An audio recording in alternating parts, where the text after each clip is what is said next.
சுங்க கட்டண உயர்வுக்கு எதிர்ப்பு தெரிவித்து செங்கல்பட்டு மாவட்டம் பரனூர் சுங்கச்சாவடியில் மனிதநேய மக்கள் கட்சியினர் ஆர்ப்பாட்டத்தில் ஈடுபட்டு வருகின்றனர்.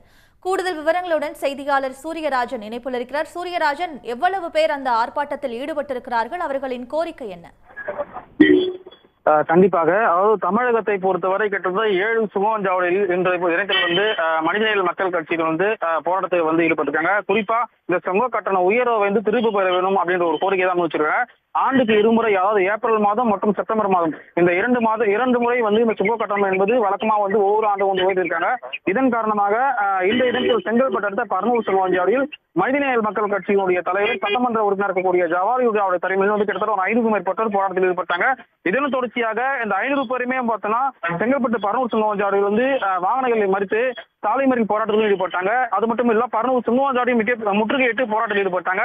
போராட்டத்தில் ஈடுபட்டவர்கள் போலீசார் கைது செய்ய முயன்ற போது போராட்டக்காரர்களுக்கும் காவல்துறைக்கும் மிகப்பெரிய ஒரு தள்ளுமுறை ஏற்பட்டது.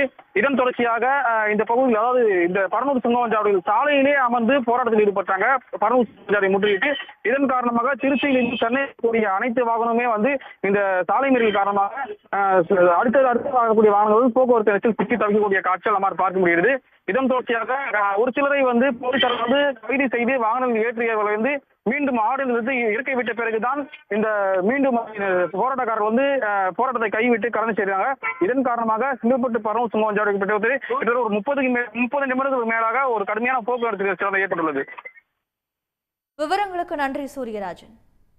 உடனுக்குடன் செய்திகளை தெரிந்து கொள்ள சன் நியூஸ் பெல் ஐகானை கிளிக் பண்ணுங்க.